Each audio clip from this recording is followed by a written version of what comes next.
Welcome to Up to So Good, the podcast that unlocks the secrets of creating a purpose-driven business so we can all make this world a better place. Come join the conversation. Hello and welcome to Up to So Good, the podcast that explores the purpose of business. I'm your host, Lena Monroe.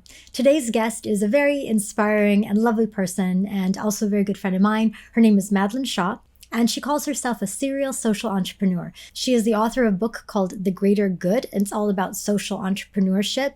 It's a very inspiring and a wonderful book. She's also currently a fashion designer using upcycled and recycled fabrics to create beautiful, beautiful outfits and purses. And she was one of the founders of Isle, which is a company that makes reusable menstrual products. In addition to talking about social entrepreneurship and purpose-driven businesses, there's a wonderful part of the conversation where we talk about her journey in giving up alcohol. This was a really interesting and inspiring part of the conversation that I hope inspires and encourages others to take a similar step. I mean, she says that she lives her life in Technicolor, and I believe it. She's a really vibrant person, and this is a really fun interview. I hope you enjoy listening or watching it as much as we did.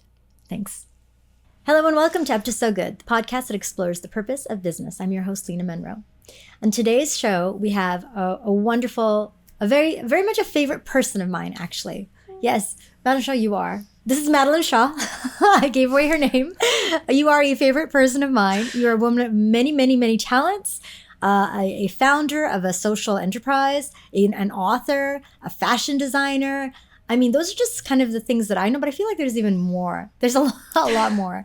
And so today we're going to be talking about purpose and business and all kinds of things. And I feel like we'll even get into a bit of a discussion about soul purpose because, you talk about that in a bit in your book, which I love.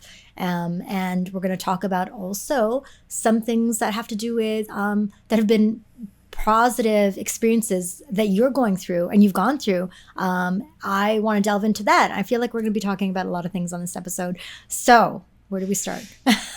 Wow. Well, I'm deeply honored to be here, and your words mean so much to me, given the depth of skill and talent and creativity and accomplishment that you yourself hold. But I think you and I have always felt a connection ever since we met. And Deb was asking me, she's like, how did you meet Lena? And I'm like, I don't remember. She's just always been like somehow in my range of attention. I think the exact same thing. I was trying to think of it this morning. I was prepping and I was thinking, when and where did we meet? Doesn't matter.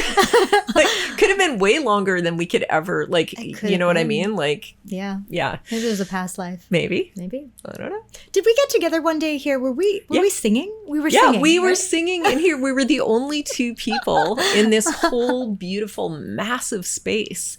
And we wandered around and we had this huge conversation and we drank tea. And I think you were the one, or maybe you got me singing too, because singing is not one of the many things that I do generally, but you sang, and I think I might have joined you because you made it safe for me to do that, and up on the balcony upstairs. We used to do this a little bit in the show. I don't know. Should we do it? Madeleine Shaw is up to so good. I am up to so good in more but would you sing it? Oh, I am. Ready? Up to so good. We were at that time. I feel like it's been a while since we've seen each other, but my measurement of time isn't very strong. Yeah. So it feels like no time has passed. But actually, when I think about it, I don't think it was last year. I think it might have been the year before. It was the year before. The year before. Yeah. And I had started learning more about sacred singing and kirtan, which is a call and response. Yes. It's very connected to my lineage. And so that's what we were doing. We were singing mantras. Yeah. Right? And it's not something that we do here every day, by the way. It's not. This is what makes you one of my favorite people, because you were like, yeah, let's do this. And it was super fun. But let's talk about how would you define yourself? Who are you? Yeah, so thank you. Big question. So I am a person who who's deeply creative and has had a really big interest in sustainable, socially responsible business practices for a long time, like decades. But at heart, it's kind of all about creativity. I call myself a regenerist. And meaning that I look for opportunities to take old ideas and bring them into the present moment for some form of benefit. So it's a creative practice. It's not just a values-based practice. Right. And these days I am calling myself a textile alchemist. Textile alchemist. I love it because, so, I mean, do you want to start there with the present work you're doing, or do you want to start Sure. from... Yeah. Okay. I love that idea because that is the most sort of relevant. Like if people look for me online, Right. then that is what they will see. And if they get curious about the past, then they can go and look into that too. Sure. We'll talk a little bit about that too, because Sure. it's so fascinating. The work that you've done with menstrual equity, for example, and creating sustainable period products. And then again, going into, your background before that, fashion design, and how that connects to today, and your work as an author. I mean, there's so many things. But let's start first with currently the, what was it? The regenerist? Textile alchemist. Textile alchemist. Okay. Yeah. Oh, I love that. So what that means practically, and people, just as a bit of background, like why would I say I'm a textile alchemist? So to me, the idea of alchemy it's an ancient practice, most famously practiced when people try and magically transform stone or lead or iron into gold. But it's become kind of this idea in popular, well, not even popular culture. It's an ancient idea around transformation, and that we can take something that may not apparently be much, but through various transformational processes, make it into something amazing. So in my version of that today, I'm an upcycling fashion designer. So I make garments and accessories 100% with upcycled fabric. So I don't use any new fabric at all. I wish everybody did that, honestly. Not that I want to flood your competition, like your world with competition, but it's just amazing that you do this. Well, thank you. But I actually do want everybody to do this. Yeah, that's good. I do too. And yes, because it's like, yes, so when I used to be a fashion designer in the mid 90s, there was this idea of my brand and my label and my ideas and my creativity. And I would make things and sell them to people in my store. And that was kind of a very well accepted paradigm. Like that was just kind of how you did it. And even earlier today, one of your team members asked me, like, well, where are you selling the things that you make? And I started to answer that question by saying, yes, I'm making things and I love making things. And if people want to buy them, that's great. But what I really want to do is teach other people how to do this. Beautiful. Yeah. Because it's such a powerful practice, and everything that you make by definition is one of a kind, right? Because it has to be. And so there is no other like it literally in the world. Yeah. And therefore, like, just this idea of competition just sort of goes away because you can't. That's right. That makes sense. It's not relevant. You're right. You're right. Yeah. I never looked at it that way. That's beautiful because it is so unique. It is so one of a kind. Oh yeah, you're limited by only your imagination. So, it sounds like it's like the source of the textile to make what you want. The source becomes that which has already been used, and you're upcycling.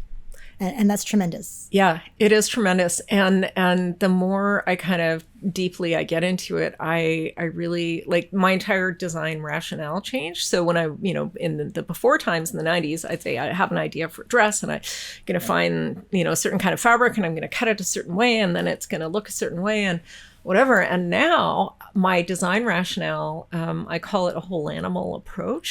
So I'm trying to literally use every single shred of whatever it is that I upcycle. And so that drives the design philosophy in a very different way. And it makes it kind of just more challenging, but also I don't know. I really enjoy it. It's like, it's kind of liberating too. And I've also let go of any of the rules I ever learned about sewing or grain or anyways, that'll be meaningful to people who sew, but the way things are supposed to be done. Yes. And so I do it in a very intuitive, very, kind of transgressive way from a technical sewing perspective. And Yeah. Well, you're hosting, are they monthly workshops on upcycling? Or? I hope they become monthly. I've got one Right. coming up next weekend, and I've already hosted them in Kelowna and in Whitehorse in 2025. And we'll just see what the demand is. Like my dream at this point, and this is further to proliferating this idea, is to actually work with charitable thrift stores Right. to help them upcycle their waste fabric, because I hope most people know the unfortunate truth that They don't. Would you like to share? Okay. We've talked about it a bit on previous podcast episodes, but go ahead. Yeah, you had an incredible interview with Sophia Yang, Yes, who had she was outstanding. incredible. Yeah. So most of what the clothing that is donated in good faith to thrift stores never ends up being sold or used and ends up being disposed of in various unsustainable manners. Beaches, shipped overseas. So less than 10% of any of all textiles are ever actually recycled. Oh, I didn't know that. It's a very that's difficult alarming. thing to do. It's really hard, especially with things like denim, where there's rivets and metal bits and zippers and stuff like that. It's practically impossible to do. Okay. So you might be able to do it with something like cotton t-shirts. Right. Like, okay, sure. But even then, it's less than 10%, and you're already dealing with a textile that is incredibly water intensive to produce. Like, the reality is we already have way more clothing than we can ever need or use that already exists on the face of this planet right now. For the entire world. Like true. forever, like we don't need anything. And yet we keep producing it because capitalism. And, but also the pleasure of self-adornment. Like, you are one of the most wonderfully stylish people I can think of, right? And you are, right? You can see this necklace that you chose, and this, coat that you're wearing, and the shoes that you're wearing, and that, like, everything, it gives us pleasure. It helps us know who we are. Yeah. Right. And so that's why this pleasure of making something new is so powerful, because it's saying, like, this is who I am. Yeah. Right. And I'm excited about this. And I want to feel confident, or I want to feel sexy, or I want to feel like whatever, it is how we do that. Yeah. And that's a healthy, beautiful human thing. So I'm not saying, like, nobody should want to self-adorn or do that. I'm just saying it can be done in the case of textiles and fashion in a far more sustainable manner. Absolutely. And also one that engages, like, everyone can be a fashion designer. Lena, everyone so can beautiful. do this, right? I could do this. I kind of want to be a fashion I'll teach designer. you. I might come to your workshop this weekend, actually. Come. I would love to see you. Yeah. No, this is probably going to air, unfortunately, a little after the workshop, but we'll continue to. You have a website that people can look at? I have a website. What's the website? It's everywheredesigns.ca. Everywheredesigns.ca. Okay. And that's spelled W-A-R-E, not W-H-E-R-E. And because it's what wears. Yeah. So this weekend is a workshop, but there's also another one on March 15th, on Sunday, March 15th. I hope that people, this drives a little bit of traffic there. And I'm not even kidding. I would love to be a fashion designer. I don't know how. I don't know anything about like sewing and all, but I love also the idea of being very conscious about the choices we wear, literally that we're wearing, and also our sourcing the materials, and upcycling what's actually already there is just, it's such a conscious and such a fabulous way to a path to sustainability.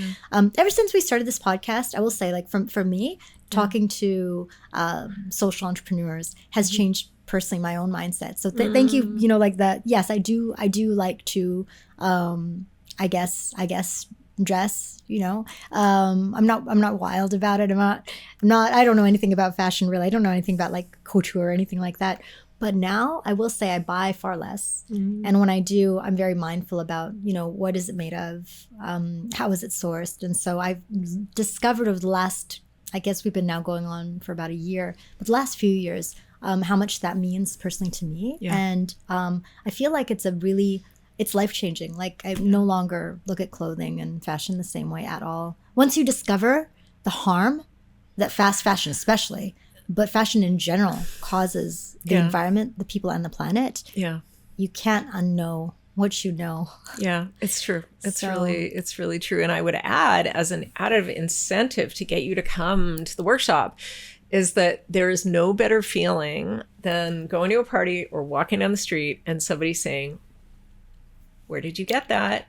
And you say, "I made it. Yeah, I made it. I made it. I made it. I made it with these old jeans." Yes. That's right. That's right. So, okay, on that note, I believe you're wearing Yes, I am. some original creations. I am. I would like to. And I brought a couple with me too. Oh, yes. you know, it's funny because I didn't know that you had created that when you walked in. The first thing I saw, I was like, oh my gosh, you look so lovely. I loved your outfit. Thank you. And then our CEO, Robin, he came out and he complimented you as well. And that's when you were talking about how you had made these.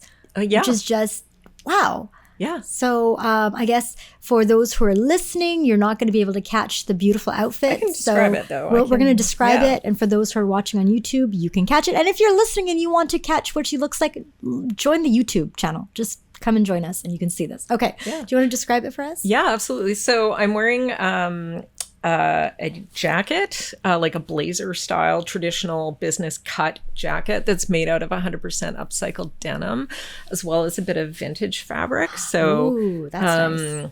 I put the cuffs, just face them with, I don't know, some very interesting vintage fabric that actually came from my mother-in-law. Ooh. It was her parents' bedroom curtains. Oh, and this fabric had been sitting in an attic. And she literally pulled it out of a trunk and gave it to me.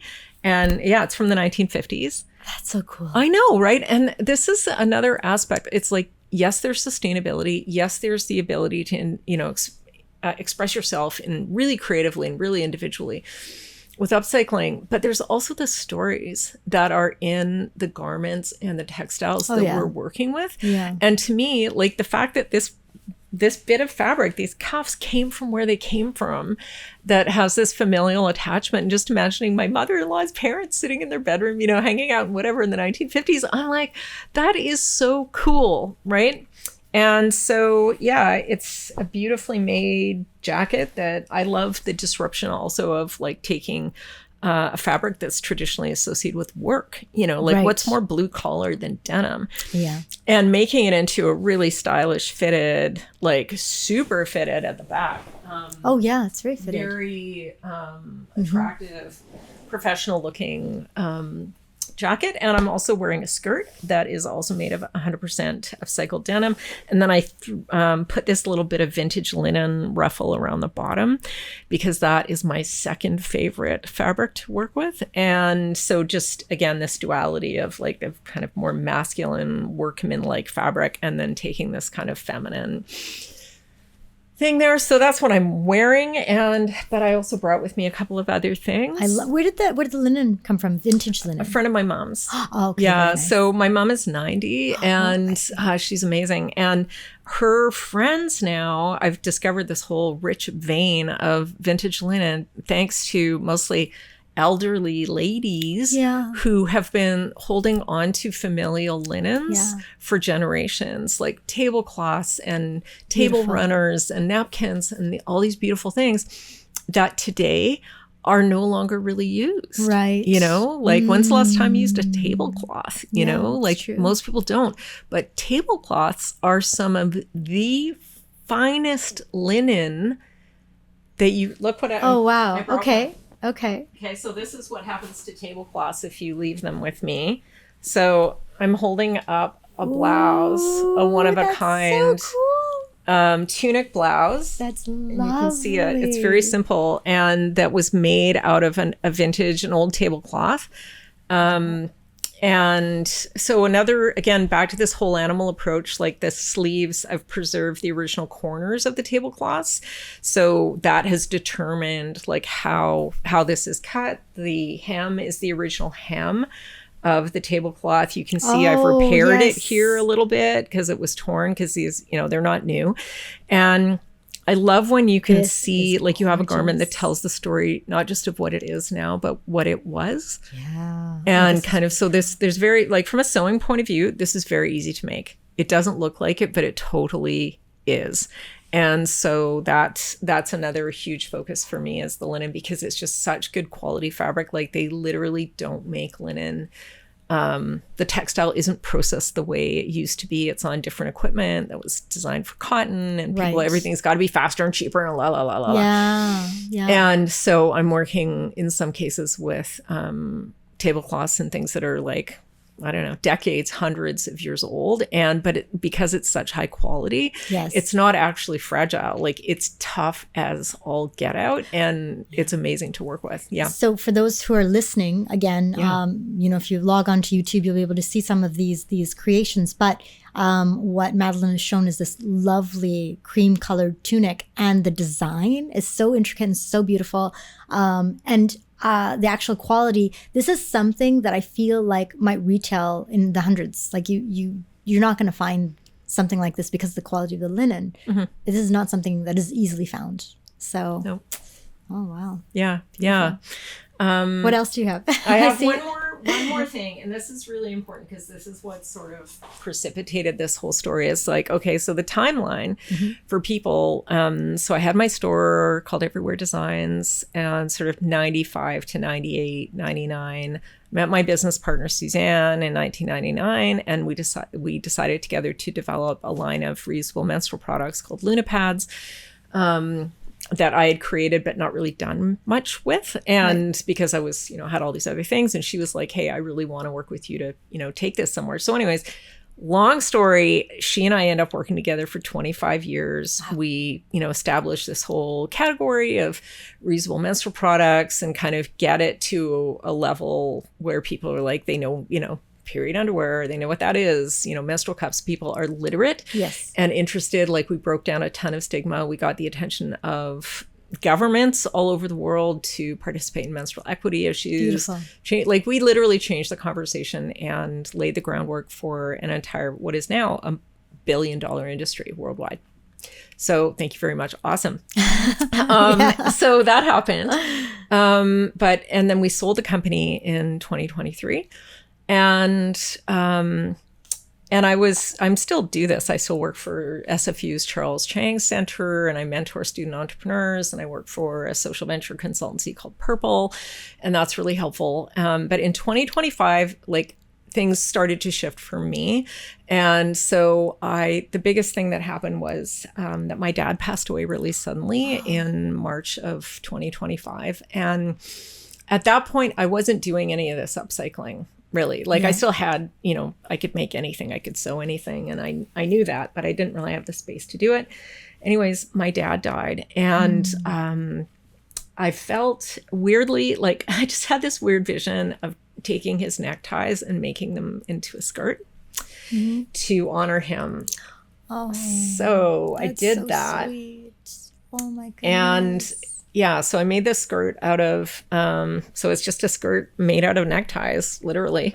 That is quite, anyways, it was really therapeutic for me to do it. Like, it was so much more than just realizing a creative vision. Like, it was really like, it was a great way to process grief. Like, it was a great way because, we can talk about grief, but for me, having like an embodied physical kind of practice of sewing really helped me. And so that was like, okay, this is an important thing. Like, this realizing that it had this kind of, and which is not like, I don't know, garments carry energy. Everything we make, everything we wear carries a charge, right? And so it just kind of brought me that realization, and also that there could be this therapeutic kind of cathartic quality to using my creativity to process my grief. Yeah. And so, I wore this to eulogize him at his celebration of life. And it felt so good. And so, like, all of his work colleagues were there, and everybody like recognized the ties and whatever, and people were laughing. And it was just this wonderful kind of a joke that I knew that my dad would get, because we always had these conversations about feminism and women and work and whatever. And so here, like, all of a sudden this, very traditionally masculine professional, accessory has been transformed into this other thing. Wow. So that was huge. And then the other part of it was I was working for Purple. And I got hired to work with a charitable thrift store in Kelowna, BC, and to help them diversify their revenue. Now, I didn't know anything about thrift store economy. Like, I just knew where, what I might buy at a thrift store or why one would do that. Yeah. And, in a very rough sense, but I didn't really understand the business model behind them. Anyways, and I also didn't realize how much waste there is in thrift stores, like how we think that everything gets sold and it doesn't. And so part of the problem that I was brought in to address was to find ways to reduce waste for them by figuring out, like, what are other ways to sell all these jeans. And jeans and t-shirts, by the way, are the number 1 and 2 things that are wasted. Oh. And I mean, if you think about it, it's so much to do with fashion. It's not just about things being worn out. It's like, we were all wearing skinny jeans until a couple of years ago. Yeah. And now we're all wearing super wide jeans. And guess what? That's going to be over one day too. And then the thrift store is going to be filled with wide jeans because they're Honestly, not fashion. I hope that's never over because I love my wide jeans. I know. I do. Me too. I'm wearing wide pants now. I will wear wide pants for decades. They're so comfortable. I'm so with you. People in the 60s and 70s, they knew. Exactly. I don't know why skinny jeans ever became a thing. Ew. I don't know. So uncomfortable. So uncomfortable. Yeah. So unnecessary. So unnecessary. So, but thrift stores are full of skinny jeans. Now here's what I'm telling you, right? And so what are we going to do about that? Because nobody's ever going to want to wear them again. They're not. Nobody's going to buy them. So what happens to them then? Well, they get packed onto containers and shipped off to different places in the global south. And if they don't sell there, then they go into landfills, don't they? Correct. And sometimes end up in the water and in beaches or incinerated. And in the meantime, they're like these massive secondhand clothing markets disrupt local artisans working with local textiles who are making things right in those local economies. So it's kind of screwing with not just the environment. Oh my. It's screwing with local economic development. Okay, well, let's break that down a bit. That's interesting. So you're saying when these secondhand markets come up in maybe because I think Nairobi has a really big secondhand market, right? Yeah. I think we talked about that in one of our other episodes. Yeah, great example. Right, and I don't know if I've actually been there. I've been to Nairobi, but I don't know if I have a very clear mental image. I don't know if it's from the conversation or if I've actually been there. But you're saying like that is an example of disrupting the local market for textiles because it's... Sure. Oh, yeah. Like if I'm someone who's making and weaving the local Kitenge cloth and I'm a designer and I'm making traditional, outfits, and it's just the human thing. And then there's this cheap thing, whatever that you can buy for less. Right.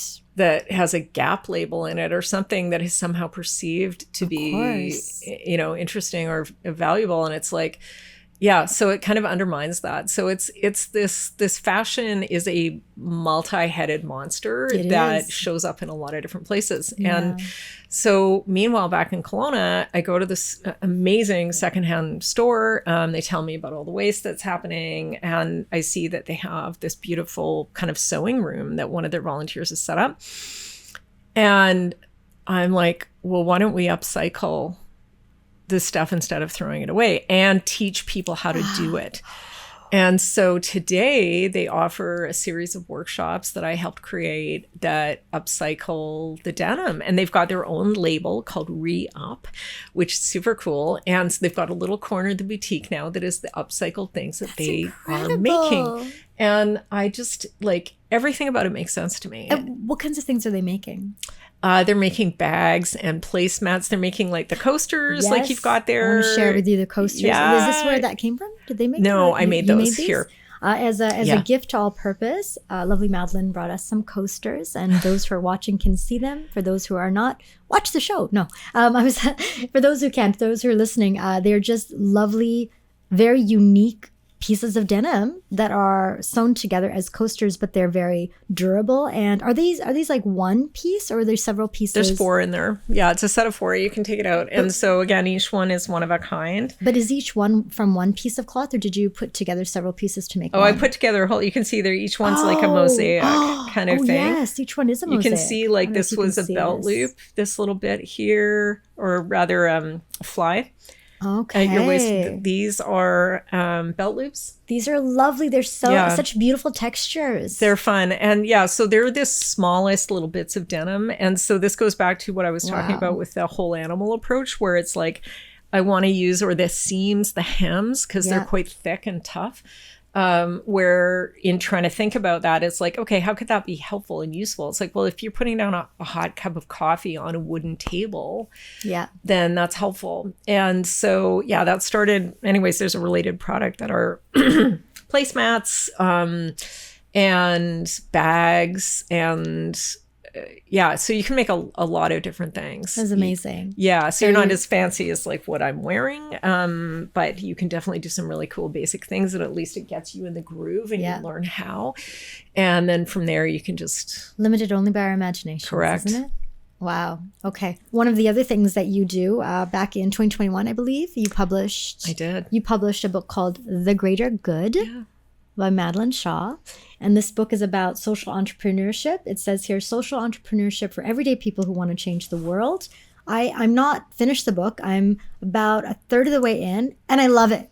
I love it. I love it. I love it. I love it. And I'm not just saying that. Thanks. I was like, you know how when you read a book a friend has written, there's always a bit of a bias. You're like, but there's no like objectively. This is a very good book. Thank you. And it spoke to my soul. It spoke to my heart. It spoke to my soul. Yeah.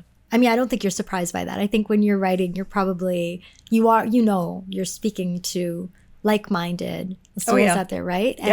And you're, I didn't realize that you were such a gifted storyteller. You're a very beautiful storyteller.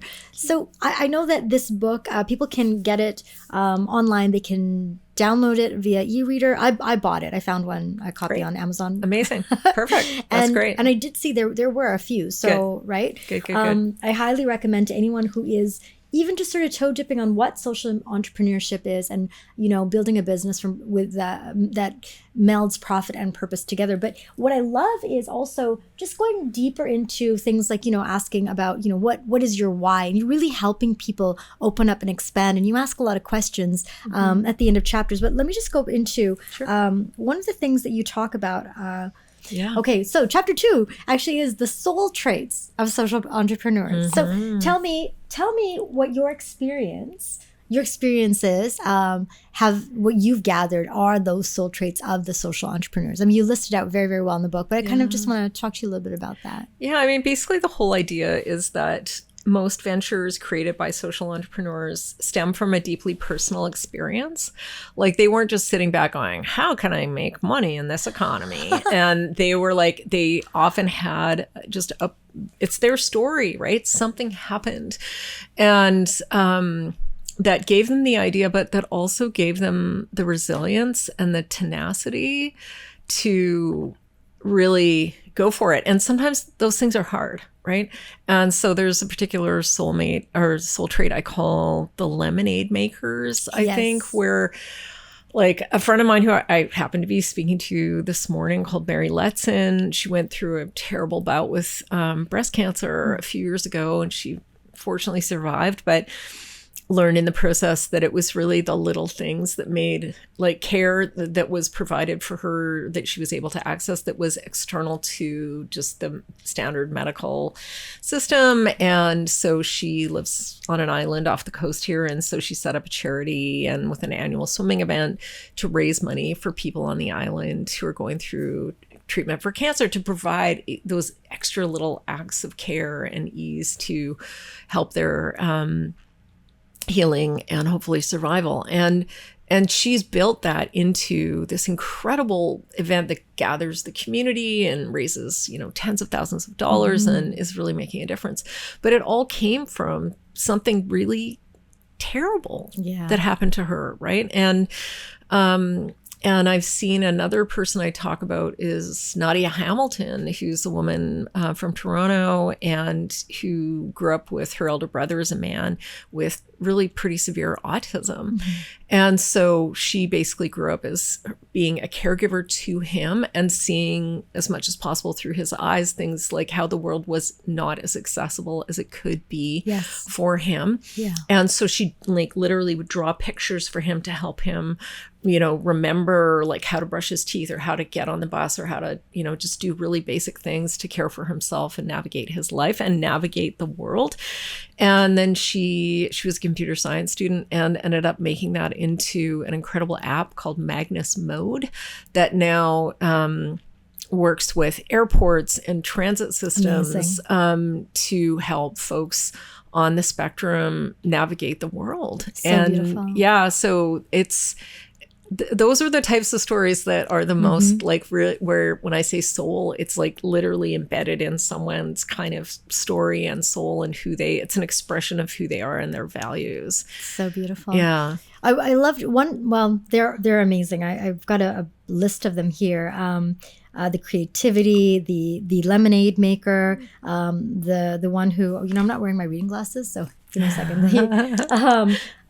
The ones who, about impact being the new black and hearing your calling. I think the one that I really liked your story on, about gifts from the margins. Oh, that was interesting. Can you share what you mean about? Well, tell us the story. Yeah, well, the story is a good one, and it does circle us back to Lunapads, and because Lunapads, and this was largely thanks to one of our team members, was one of the earliest menstrual care ventures to make products for non-binary and transgender menstruators. So just for context for our guests, because I think we've been talking about Lunapads and ISLE very quickly, but can we just explain what Lunapads is? Yeah, so Lunapads were a pioneering, groundbreaking brand of reusable cloth menstrual pads and period underwear. Yeah. And I started making those products in the early 90s. And then I worked together with my business partner, Suzanne Siemens, from 2000 to 2023 to market those products globally, mostly online, but also, a bunch of other ways, but also concurrently worked very hard to develop a social movement that came to be known as menstrual equity. And so that looked like things like lobbying the government to provide menstrual products for free. Along with, quality education and shame-free attitudes around menstruation and stuff like that. So it was very much like, yes, it was a commercial venture, B Corp, founding B Corp, and a social movement that we were working on. So a very classic social entrepreneur type thing. It's like you're not, yes, we have a product and we are marketing it, but we are doing that in order to further a conversation and to address a problem that was not previously addressed in a sustainable way. Right. Yeah. And thank you for that. And okay, so now in your book there's a lovely story about the gifts from the margins. I just chuckled. I thought it was a beautiful story and a wonderful example of literally the gifts from the margins that a lot of people might find as, maybe challenges that come up in their business. Maybe they can look at these as possibly opportunities. That's a beautiful example. Sorry, go ahead. No, yeah, exactly. So over time, when we started in the menstrual care space, everything was still pink. Our website was pink, I admit it. And then it did become purple, but it took a while. It was still traditionally a feminine, cisgendered woman, profile girl, was seen as the person who menstruated as a user. But that started to change around, the early 2000s. There were, folks very understandably putting their hands up and saying, hey, I don't identify as a cisgender woman, but I have my period and I need you all to make products to support my experience. And I want to be seen in this. And so we started listening and we developed a boxer brief product that we launched in 2014, but I'd have to look at the book. And what was interesting, why the gift from the margin is you think you're doing this to cater to a quote fringe, a minority of people, right? But, they're still a customer, they're still having their period, they need your respect and your help. And there's every argument in the world for doing it, kind of from a moral perspective. So we started selling these products and suddenly, within 6 months, they were our number one selling product. Unbelievable. I know. Can you imagine? It's did you ever expect that? Never. And it's like, oh, this is a good idea for everybody. Yeah.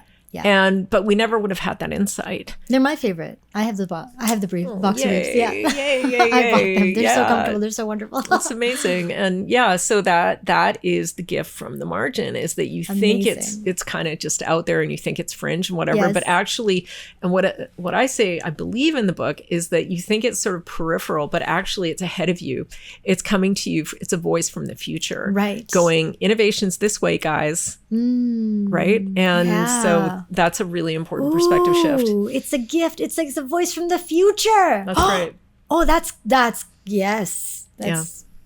There's a lot there. That's the universe coming in and just sort of, helping you sort of move your path. Yeah. I can see why it was the #1 seller, and it is so interesting how specificity sometimes will point the way to something universality, isn't it?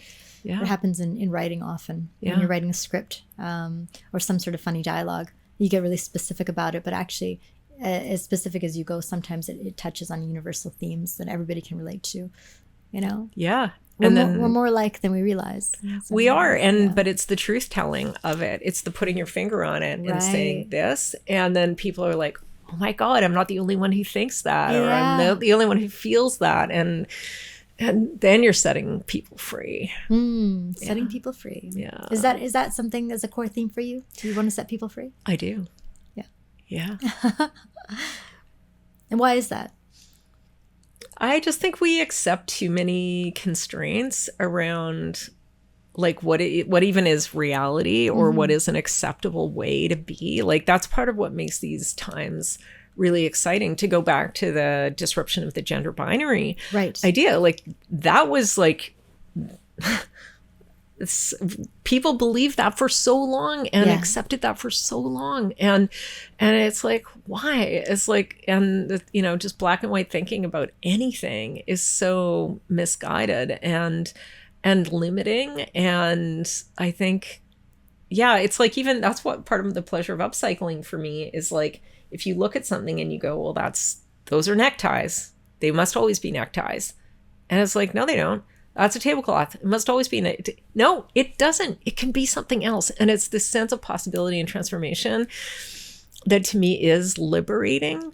Yeah. Because, and it just creates this sense of possibility of hope, because we need to apply that kind of creative thinking to solve things like the climate emergency. Oh, yes. And people, we need to think creatively. And that's why we need so many diversity of, experience and opinion and background and folks in on these conversations. Because if you think that the way you are seeing something is the truth, like, you are wrong, and it's not going to fix what we need to fix. We need to do those things together.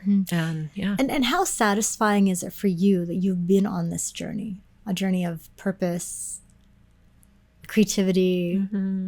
Are you feeling you're answering your soul's calling?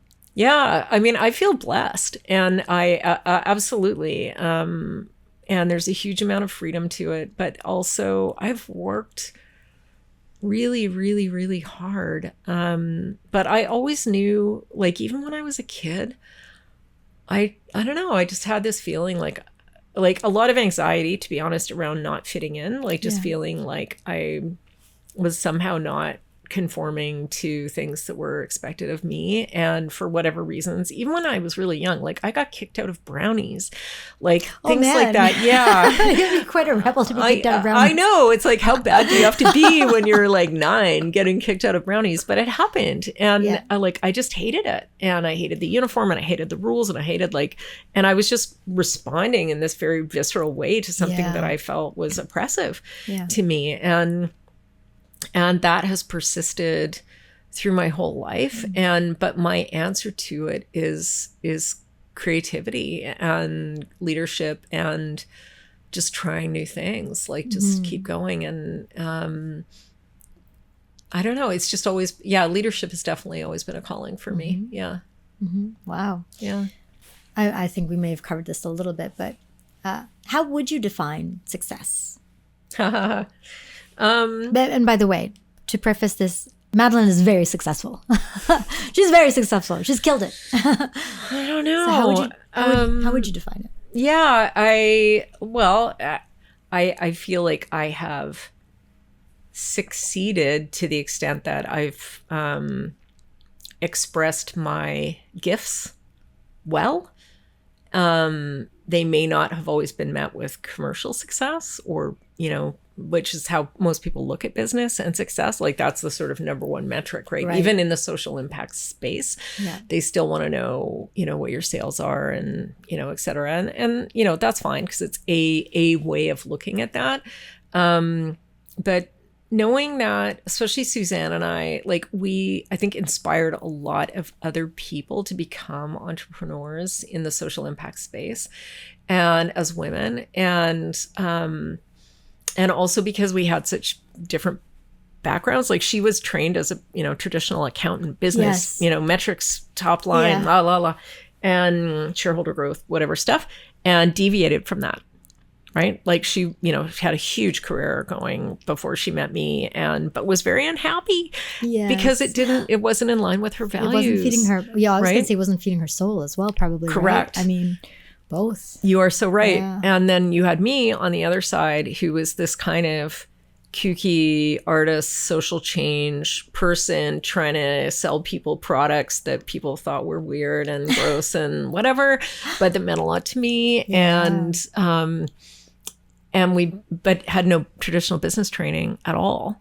And so we came together and made it into something. It was actually, you know, when I look back on it, I really I love Suzanne. She's so lovely as well, you know.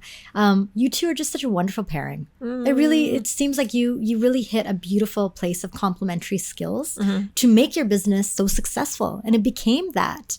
Yeah, no, we worked really, really, really beautifully together, and I know I miss her, but we're really good friends, and we talk a lot, and that's all good. But yeah, relationships are everything. And I think when, you know, we're thinking about starting a business, people think about the product or the marketing plan or the production plan or the operations, whatever. Yes, think about all those things. It's really important, but there is nothing more important than the quality of the relationships that you're able to cultivate with people. I agree with that. Absolutely. And and the story that because it's the story that will create, it's your energy that creates, like, you and I can feel it right now, right?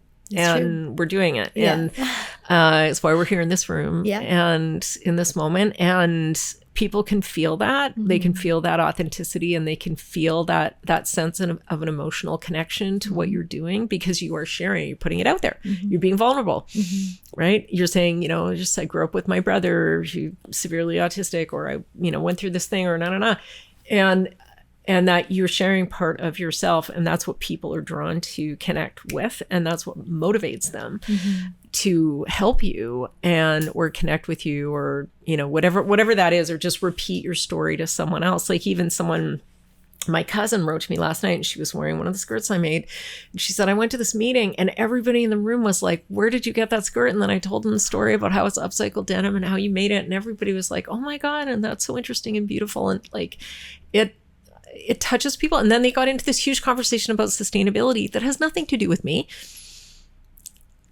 but has everything to do. What you sparked, though. It sparked it, right? Yeah, the ripples that are being created by doing the work that we do, and we don't. It's almost like we have a responsibility to really explore that and do that, because it's not really just about us. I mean, it is about those ripples, and you never know, you know, who you're going to affect. You never do. And actually, that circles back to one of the first things you observed in the beginning of, like, oh, you do all these different things. The last thing I would want people to know that I do, or how I identify, is that I'm a gardener. And so one of the things that you just said about, like, these seeds, like the metaphor of seeds, is we are sowing seeds and spreading ideas and parts of ourselves into, you know, a garden, let's say the garden of life, whatever our experience is, that when you do that generously, like, and you let the earth and other people, like, you're not sitting there obsessing over one seed, or you're not, you know, like there's an organic quality, I think, to what I do, and it doesn't need to be big, and it doesn't need to be, I don't know, I kind of reject any of that, and I'm just trusting that I'm in the flow of life. Basically, I'm doing what the universe needs me to do, what you came here to do. Sure. Yeah, no, absolutely. One of the things that I would love to talk about, you've been vocal about this, and it's a really important topic, And so before I let you go, I actually would love to talk about this. Yeah. And it has to do, and you've written articles on Medium about this. It has to do with giving up alcohol. Yeah. And how your life has transformed. Yeah. Or has it? I don't know. How has it has. affected? It has. Yeah. Let's talk about that journey. Yeah, totally. Yeah. So we're doing this interview in January of 2026. I've been completely sober from alcohol since April of 2021. So I'm quite proud of the fact that I got sober and wrote a book during COVID. Can you believe it? That's amazing. Oh my God. That might have been why. Because if you get completely sober, it's just so much, it's just such an incredible path to such high creativity. I've experienced that. I mean, I got completely sober and wrote a lovely script. So yeah, I would agree with that. I resonate with that. And it's funny, people think of it as deprivation, but for me, it was liberation from something that was, becoming unhealthy. I think what I would want to say, because there might be lots of people who are doing dry January right now and kind of asking questions about alcohol and stuff. Definitely. And like, just so people are clear, like I was a habitual drinker. Like I'd come home, have a couple of glasses of wine kind of thing. And it just became every night. And then it became a tiny bit more. And then I just started waking up in the middle of the night and menopause and all these things. And I just realized it wasn't serving me. And it wasn't even so much like, oh, I'm becoming an alcoholic. Like, to me, that term isn't necessarily that useful. Like it's so pejorative and it's whatever, but I just knew that this thing wasn't serving me. And I went on a huge journey of trying to unpack like what was going on, why I was doing it, what alcohol even was, because I didn't really know. It was just wine, and how it works in the body and how it's psychoactive and all these different things. And, but it took me about 5 years to like really let it go. And it was such an amazing learning journey. And now living like sober in the world is the most exciting thing to me. Like, I just feel like the world is just kind of more technicolor. I'm better rested. Wow. Especially as someone now, I just turned 58 a couple weeks ago. What? And okay, I did not know that. You don't look 58. Yeah, no. Well, that's another thing. It's like, I'm so Congrats. not into being like ashamed of anything. Like, it's like, I'm happy to tell people I used to have a drinking problem because whatever, I don't care. It's just part of my life. Like, I've written volumes about it. It's interesting because the way you describe it actually does not sound like, it sounds very relatable. I think a lot of people, I know there was a period of my life, not now, but there was a time where I found, and I think COVID, a lot of people really found that during COVID, where you would just have a bottle of wine and in the evening. And I remember thinking, I know I don't have a problem because I'm not waking up in the morning and drinking, but every evening, yes, I craved a glass or two of red wine. Yeah. And I think a lot of people do, and they don't say anything wrong with it. But the moment you take that out and you really work with that out of your life, the difference is truly like night and day. Yeah. It's truly like night and day. Yeah. I agree. And I think also, I mean, I can only speak to, my own personal experience, which is, cisgendered woman, white Western living, whatever at the age that I was. But for me, it was like the number one most helpful thing that I did to help me get through menopause was getting alcohol out of my life. Really? Because it was messing with my sleep. And when your sleep is already being messed with because of all the hormonal changes and hot flashes and all those things. And so it enabled me to get rest. And now what we're learning about sleep and brain health, right, is stunning. So I think we've really collectively underestimated the value of sleep to our overall health. And for me, it just occurred at a very, very transitional time in my life where it's like, I literally couldn't take it anymore. Like I was like, I just can't keep doing this.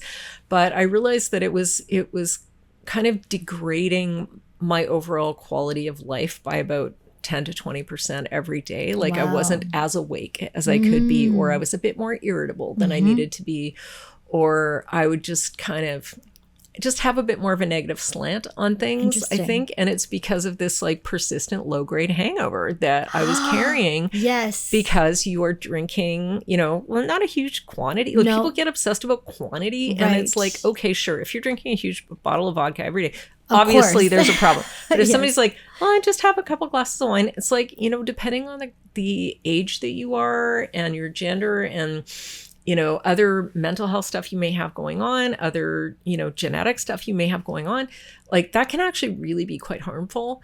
And I think it accumulates. I think a lot of people, Yes. I don't know, I guess same. I can only really talk from my experience and talking with other family and friends, but it does seem that there's a cumulative effect. So having one glass of wine, I find for me once a week is very different than one glass every night.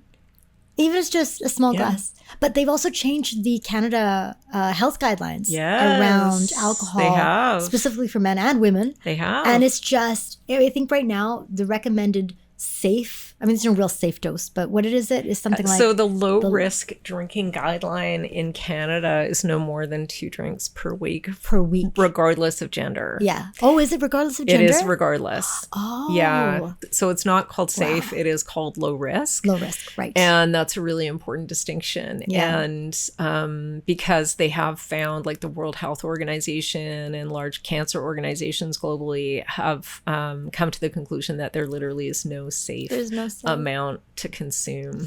So the lower risk is 2 5-ounce, like say glasses of wine, and I don't know what it is for the other drinks. It would be the equivalent. But remember when it was 1 drink per day for women? Yeah. Oh my goodness. Okay, I abided for the most part with those guidelines. I thought I was doing my body a favor. I thought red wine's good for you. It's like you relax. It's all these stories that we hear and that we want to believe, but yeah, I mean, so I haven't gone completely free from alcohol, but I do like to adhere to that or less, and I have found even that to be a huge game changer. Yeah, you know. Oh, for sure. Just being so much more alert, and like you said, that low grade hangover feeling. Yeah, that it's like a brain fog. Totally. And then you need the coffee to counter that. Exactly. And then you're on that hamster wheel. Yeah. And also, like, for your body to process even 1 drink is a huge toxic load. Like, it literally is poison. Like, you know, alcohol, ethanol is a level 1 carcinogen, right? So when you drink a glass of wine or whatever, your body's like, oh my God, there's poison in the body. Your liver stops processing whatever other forms of toxin it's processing because it's like, got to get on it with this alcohol that is then converted to an even more toxic substance. And it takes about 10 days for your body to fully process alcohol out of its system. Oh, wow. Yeah. Okay. Oh no. Sorry. No. Not to be a bummer, guys. There goes my glass of wine tonight. No, that's good. No, it's good to know. These are things a lot of people they don't know, they don't really want to talk about because it's so socially accepted to drink, you know? It's accepted and it's expected. It is. That's part of how we celebrate. It's how we celebrate. It's romance. It's all those things. And I guess I sort of, like when I say, people say, do you miss it? Because I used to really love drinking wine, obviously, right? And it's this whole thing. And I don't miss how it made me feel at the end of the day. I really don't. And I've had some, it was not an easy process, but it's like in the end, oh my God, I wish I'd quit when I was so much younger. Ugh. Holy moly, like I can't even imagine how much more vitality and energy and creativity I would have been able to tap into. Wow. And even with just feeling slightly depleted over, several years. So anyways, thank you for asking. Oh, well, thank you for sharing that. I mean, for me, the awakening about these substances came in a plant medicine ceremony. And that's where a lot of these downloads, I think people use the term downloads, came. And the other one for me personally was to just like coffee didn't work well in my system. And I found that to be really, really amazing too, to kind of, eliminate that. Yeah. So, but harder. I felt like alcohol was a little easier. But coffee, for some reason, I mean, it's so addictive, and it's just how I start my day every day. And so maybe that's the next. So good. Are you going to cut that out too, coffee? But you don't drink much. You drink like a cup a day. Yeah, I do. But it's like you could say the same thing with people having their drink a day or whatever. Like they're I don't know. We'll see. We'll see. Right now, I'm not feeling like doing anything. Like I'm fine, you know. And I feel good about my choices and my well-being and my health and that kind of should voice. Absolutely. I just can't, like, even if it's a supportive thing that's like, oh, you should floss your teeth more often or something. It's like, yeah. that's probably true. You know, it's like, okay, you know, I'll take it. There's something about like a balance between giving myself a hard time right. and doing things that are genuinely nourishing. Totally. So it's finding the right voice and the right time and the right message, like going, hey, how about caffeine? And I'm like, hey, how about caffeine? How about listening that? And tuning in to yourself as well. Really tuning in to what you need, which could be very different from what another person needs at that time in their life on their journey. Exactly. Yeah. Exactly. Oh, it's really beautiful. Yeah. Any final words or thoughts that you'd like to share? I just like to say to people, like, do what you can with what you've got where you are when it comes to social change or trying to make the world a better place or whatever, because it can just be so overwhelming. Yes. And so this very practical, like, just what do you got? What do you got where you are right now? You know, and sort of pull focus into your own life in that way. And like, how are you taking care of yourself? How are you taking care of your friendships? How are you taking care of your neighbors? How are you taking care of your local environment? That's like, beautiful. And just start there. Like, that's amazing. Or, you know, yeah. Well, you know, there was something else that I remember reading that I really resonated with me. And it was this idea of like the reluctant entrepreneur, the reluctant leader, right? And there are many of us, I think, who are in that space. At least I was, you know, a lot of this was just sort of like, but this is something I like, I want to do. And maybe that's something for people to consider, that, you know, it's not all about just like, it's not really necessary to be that person who always wanted to be an entrepreneur or a leader. And in fact, it could be those who are reluctant. I agree. And that is something I touched on in the book as well. And because so many of these people started somewhere else. They didn't go to business school. It was driven by this kind of soul trait, this calling, their story that we touched on earlier. And this also goes back to this sort of a kind of a personal alchemical sort of thing. It's like you too can change. You can learn. You can become a different person, and there are things that you know and that you're good at that will have very, very real application to whatever you put yourself into, but certainly for entrepreneurship. And that's why I subtitled the book For Everyday People Who Want to Change the World, because to make people go, oh, okay, I'm an everyday person. I'm not an entrepreneur. It's like, I will learn to do this, and I'm going to be inspired by these other everyday people with their gifts from the margins who have done incredible things to make the world a better place. Well, thank you so much for sharing your gifts and doing all these incredible things that really are making our world better. You're just such an inspiration. You're such a wonderful person, such a wonderful human. Madeleine, thank you so much for joining us today on Up to So Good. Oh, Lena, thank you. It's my absolute pleasure to be here with you today. And yeah, just love to hear from anybody listening. And yes, actually, can people reach out to you? Yeah, sure. So how do they reach out to you? The only social media I use with any great regularity is LinkedIn. Okay. But I'm very responsive. Okay, great. Or they can just email me, m@greatergood.work. And I have a website, madeleineshaw.ca and everywheredesigns.ca. Beautiful. And we'll post all the links. Yeah. People can look at that as they look for the podcast, all of the links. Yeah. And I'd recommend anyone who is interested in these topics to get in touch with Madeleine. She's a very lovely human. Oh, thanks, friend. You too. Thank you. Well, that's all the time we have for today's show. Thank you so much for joining us. And if you've enjoyed the show, please subscribe, hit the like button, or share an episode. And if you have any feedback, questions, or comments, or show ideas, you can email us directly at hello@allpurpose.io. Thank you once again for joining us. We'll see you next time.